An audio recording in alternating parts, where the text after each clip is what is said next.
Тэгэхээр сангийн сайд жавхлан 2021 оноос хойш ажиллаад төсвийн зардал 2 дахин нэмэгдсэн. Тэгээд 15 их найд байсан төсөв 30 их найд болсон. Юмны үн 33%-аар нэмэгдсэн. Ханш 20%-аар суларсан. Зээлийн хүү 5.2 пунктээр өссөн. Гадаад үр 12%-аар өссөн. Төлбөрийн тэнцлийн урсгал зардлын алдагдал 55%-аар өссөн. Тэр өмнөх засгийн газар унахад гол нөлөөлсөн хүмүүсийн нэг бол жавхлан сайд. Тэгээд тон үзүүлэлтээр чадахгүй гэдг нь тодорхой байгаад хахад Монгол Ардын намд өөр сангийн сайд хийх хүн байхгүй байгаа юм уу гэж асууя. За тэгээд жавхлан сайдаас бас асууя. Анх гишүүн болоод асуужсэн 100 тэрбум төгрөгөөр 24 суманд соёлын төв барих хэрэг байгаа мó? Тэрний хооронд ач холбогдлоор нэрчим хүчний төслүүдэд явуулж болохгүй мó гэд асуужсэн. Тухайн үед таны байр суурь бол соёлын төвүүдэд барих хэрэгтэй гэжсэн. Өнөөдөр ахиад асууя. Та энэ байр суурин дээр байгаа юу? За дараагийн юу бол Чойжл сүрэн сайд 2022 оноос хойш эрчим хүчний сайд хийж байгаа. Энэ хугацаанд бол салбарт ямар шинжилэл хийгдээгүй. Оюун эрдэнэ ерөнхий сайд эрчим хүчний реформыг маш зоригтой эхлүүлсэн. Гэхдээ тэр хүний хийсэн алдаа нь бол Чойжл сүрэн сайдыг эрчим хүчний сайдаар өөрийнхөө кабинетд авсан гэж би харж байгаа. Тэгэхээр Зандан шатар ерөнхий сайд та энэ алдааг давтаад хийх гэж байна гэж бол харж байна. Яагаад тэгэхээр өнгөрсөн үйл иргэдэд хуучин цахилгаан станцууд дэлбэрэхэд бэлэн болцоод байна гэд айлгаж агаад үн тарифаа нэмсэн. Үр дүнд нь 550 тэрбумыг бид нар цуглуулсан. Яг боддоор 77 тэрбум нь л хуучин цахилгаан станцуудыг шинжлэхэд орсон. Тэгээд Чойжл сүрэн сайд бол 2 төслийг хөтлөхийн төлөө явсан. Нэг нь бол бодийн гэгддэг бөөрөлжүүдийн 300 мегаваттын цахилгаан станц. Нийслэлээс 300 тэрбум төгрөгийг аваад бондоос аваад өгсөн. За дараагийнх нь Баянгийн гэгддэг эсвэл өөрийнх нь ч гэж хүмүүс ярьдаг 600 мегаваттын цахилгаан станцын төсөл байгаа. Бусад төслүүдийг бүгднийг хавд ороод явуулаагүй. Бусад хөрөнгө оруулагч нар жижиг цахилгаан станцууд бүх төслүүд зогссон. Энийг бүгдээрээ мэдж байгаа. Тэгээ Зандан шатар ерөнхий сайдаас бас асуумаар байна. Энэ эрчим хүч, зам тээвэр, барилгын яамдаа бүгднийг нэгтгэхэд дэд үтцсэн яам гэж болгоод төслүүдэд ач холбогдлоор нь ирэмлээд уялдаа холбоотой явуулчих болохгүй байсан юм уу? Дээрээс нь энэ таны засгийн газар хэрвээ унах эсэргүүцэлтэд тулгарх юм бол энэ сөрөг хүчнээс бол байхгүй гэж харж байна. Өнөөдөр таны кабинеттай авч томилж байгаа сангийн сайдын буруу бодлого эрчим хүчний сайдын эсвэлтгүйгээс болж энэ эрсдэл үүсэх байхаа гэдгийг өнөөдөр би танд анхааруулж хэлье гэж бодсон. Тэгээд бас зүгээр өнөөдөр л гэхэд би одоо Монголын төрөвчийг барьж байгаа жавхлан сайд. За дээрэс нь Монголын хамгийн баян хүмүүсийн нэг одоо Чойжл сүрэн сайдын эсрэг үг хэлж эхлэв. Тэгэхээр энэ дээр гомдооч байдаг юм уу? Эсвэл одоо сошиалоор янз бүрээр надлуу гүтгэлэг дайралтууд ирээд одоо ийм байдлуудаар ажиллах уу? Өмнөх засгийн газарт энэ бол маш хүнд байсан. Тэрнээс болж улсын их хурлын гишүүд бас айдас тавцсан.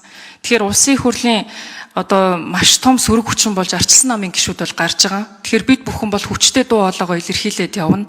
Тэгэхээр сөрөг хүчин хийх орон зайг бас өгөх үү гэдгийг Зандан шатар ерөнхий сайдаас асууя. Гэхдээ тэгээд хууль хяналтын байгууллагууд болон сошиалороо дайруулад байдаг үстэй. Ер нь би засгийн газрын гишүүдэд нэг үндсэн шаардлага тавина. Энэ бол хариуцлагатай ёс зүйтэй байх, үүний тулд улсын хурлд хүндэтгэлтэй хандах. Энэ бол парламентод ёсны зарчим. Улсын хурлаас томилогддог албан тушаалтууд, тэр дотроо засгийн газрын гишүүд улсын хурлын чуулганд оролцож гишүүдийн асуултанд хариулж улсын хурлд хүндэтгэлтэй ханддаг байхыг би одоо зарчмаа болгож бүх сайднараас танхимын эхний хурал дээр одоо би хариуцлагын гэрээ байгуулж ирсэн гэж бодож байгаа. Хоёрдугаар ашиг сонирхлын зөрчлөөс ангид байж альва хувийн ашиг сонирхол альва нөлөөллөөс ангид байхыг шаардж ажиллана. Ийм сэжүр баримт гарах юм бол шууд ажлаас чөлөөлөх болно шүү гэдгийг анхааруулж байгаа. Энэ бол бас парламент ёсны зарчим. Тийм учраас сөрөг эерэг хүчин дэж гол биш. Нийт улсын хурлын гишүүдтэй сайд нар хүндэтгэлтэй ханддаг, хамтарч ажилладаг, асуултанд нь хариулдаг хөндлөлтөй хардаг байх хэрэгтэй. Хоёрдугаарт бол гишүүч гэсэн бас бодлогын мэтгэлцээнийг илүү хувийн шин чанартай биш, бодлогын мэтгэлцээ өрнүүлж тухайн салбар дээр нь одоо эрчим хүчний салбар, бусад салбарууд дээр ийм бодлогын мэтгэлцээ өрнүүлэхийг дэмжиж ажиллана. Эрүүл байхыг бид эрүүл нийгмийг хүсэж байгаа бол эрүүл арчилсан тогтолцоог хүсэж байгаа бол эрүүл мэтгэлцээ нотлохоон цуурласан бод мэтгэлцээ өрнүүлдэг байх зарчмыг хандж ирнэ. Тэгэхээр жөтгөр детальд гэж ер нь тоонд байдаг гэж санхүүчид ярьдаг. Тийм учраас тоо бол өнөөдрийн нөхцөл байдал бол нэг хүний буруу гэхээс илүү дэлхийд даяар болж байгаа тарифын дан, геополитикийн нөхцөл байдал, геостратеги, бензиний үн өсөж байгаа ойролт орнын нөхцөл байдал, Израиль, Ираны дан, гаднаа энэ хүйдэж байгаа нөхцөл байдал нүүрсний үнийг 2 дахин унгаад одоо 40-50%-аар унж байна. Биднүүсийн хамгийн сайн сценараар тооцоход үн өртөг бол одоо хэдийгээр бие хэмжээ харьцангуй гайгүй шиг болж байгаа боловч хятадын эдийн засгт болж байгаа дарамт чөлөөлтүүд бидэнд төсвийн сахилга утаа чангатахаас өөр энэ уламжлалт туршлагатай хүн тоон дээр ажиллахаас өөр аргагүй нөхцөл байдлыг бий болгож байгаа. Субъектив хандхаас илүү бид объектив хандах ёстой.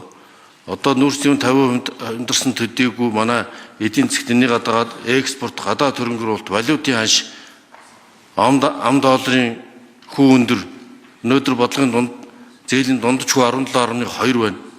Хятад эдийн засгийн удаашрал, хойно болж байгаа дан тээвэр логистикийн хүндрэл, геополитикийн хүндрэл зэрэгс шалтгаалж дэлхийд даяар өсөж байгаа үнийн өсөлт, экспортын хүндрэл, төсвийн хүндрэл орлого тасалж байгаа явдлыг бид нэг хүний буруугаас болсон гэж үзэхгүй.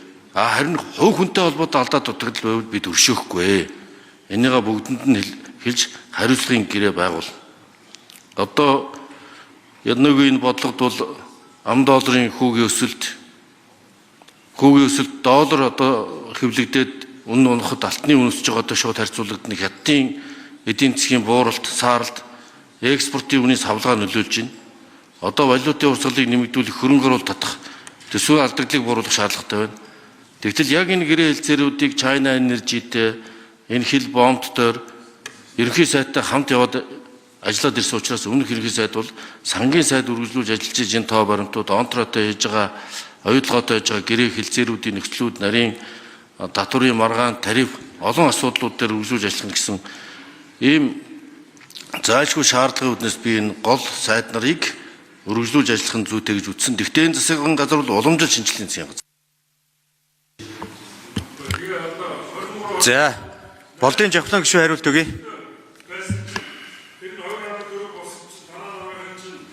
За, бүрдэр гишүүн миний минут яваад шүү. За, гишүүний асуултанд хариулъя. За, асуултсан эхний асуултанд ерөнхий сайд хариулчих шиг боллоо. За би тань дахиад ижлэгэн хариулт өгөндөө. Бид төлөвлөгөөнд сургуулаач барина, цэцэрлэгээж барина, эмнэлгээж барина. Эрчим хүчнийхээ реформыг чинь ингээд оруулсан байдаг. Харин хизээ ямар хэмжээтэй хийх вэ гэдгийг бол олон зүйлээс шалтгаална. Төсвийн хэмжээ, өөр их усэр боломжит зүйлүүд юу байна вэ гэдэг. Тэрийг харин чухалчлах тэр эренбэлхийг тийм бас субъектив байдлаар харж бас болохгүй шүү. Болохгүй. Өнөөдөр мэдээж одоо эрчим хүчит тулгамдсан асуудал, за боломжтой газар нь үнэхээр шаардлагатай болвол тэнд одоо суман дээр соёлын төвөнд тутам байвал тэрийг нь барих хэрэгтэй. За гүйцээж хариулъя. Барих хэрэгтэй. Тэгэхээр тэр нь өөр бидраас өөр зүйлээр эренблэх хэрэгтэй юм байна. Тэрнээс гинт тийм нэг бүрдэр жишүүнэ та өөрөө хүндэтгэлтэй андараа би энд хариулж штэ. Миний минут яваад байна. Та өөрийнхөө минутан дээр ярил л та надад.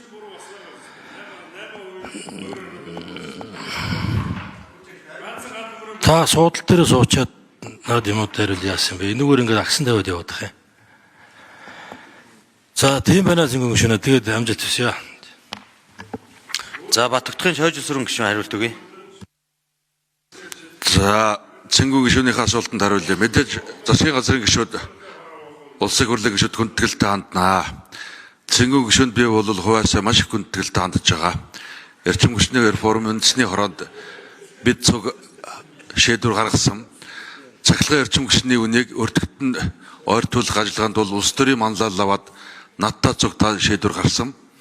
Энэ шийдвэр маань харамсалтай нь олон нийтлэл бас богино хугацаанд, ойрын хугацаанд шүүмжил дагуулж байгаа учраас сүүлийн үед бол Цэнгүүн гишүүн маань одоо манийга гайгүй шүүмжилдэг болсон. Манийга шүүмжлэхээр таны ирээдүйн олон нийтийн дунд өсөж байгаа бол би өдөр болгон танаар шүүмжлүүлэхэд одоо бэлэн байна. Энийг бас залуу улс төрчхөн уулын их өрн санаа гаргаад ийм юм дээр хамт явсан юм аа. Одоо ингээ шүүмжлүүлэхэд бас гэлээ дахин гэлээ би бэлэн байна. Өдөр болгон шүүмжлүүлвэл бүр сайн.